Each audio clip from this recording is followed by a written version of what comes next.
छोरा पक्राउ परेपछि मन बिग्रिएर टाप कसेका टोपबहादुर रायमाझी एकाएक आइतबार प्रहरीको हिरासतमा परे। नक्कली भुटानी शरणार्थी प्रकरणमा पक्राउ पूर्जी जारी भएपछि भारत पुगेको आशंका गरिएका उनी काठमाडौँको बुढानीलकण्ठस्थित पासीकोटबाट पक्राउ परेका थिए।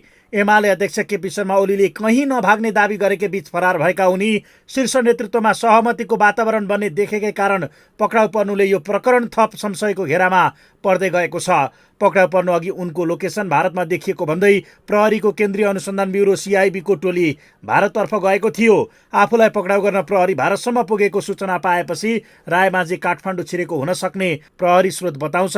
ओलीको सक्रियता र घर्कँदै गएको अनुसन्धानको हदम्यादलाई पनि यसको आधार मानिएको छ। फलत उपप्रधानदेखि 5 पटक मन्त्री र 4 पटक सांसद भइसकेका उनी आज लाज नै पचाएर प्रस्तुत भए। म्याद थपका लागि अदालत लैजाँदै गर्दा बिन्दास मुडमा देखिएका उनमा गम्भीर अभियोगमा मुछिएर हिरासत बस्नु परे पनि उनको अनुहारमा मुस्कान हराएको थिएन।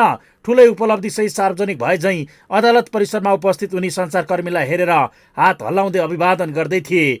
उनको हाउभाउबाट कतै पनि उनी हिरासतबाट आएका अभियुक्त हुन् भन्ने भाव देखिँदैन थियो। यसरी निकै उत्साहित देखिएका उनी बयानका क्रममा समेत आफू बिरामी भएको भन्दै अस्पतालमा जाने भन्ने वातावरण मिलाउनमै सक्रिय थिए।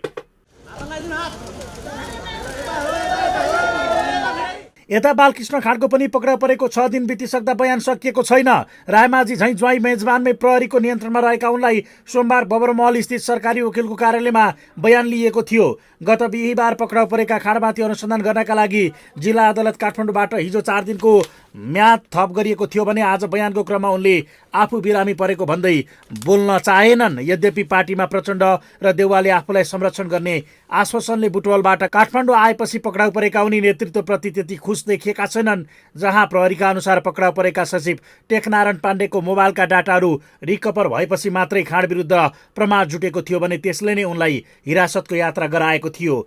पक्राउ पर्नु अघि पाण्डेले आफ्नो मोबाइल फर्म्याट गरेका थिए। त्यसलाई प्रहरीले प्राविधिक मार्फत रिकभर गरेको छ। उनको मोबाइलमा खाँडसँगका संवादहरू भेटिएको प्रहरी स्रोत बताउँछ।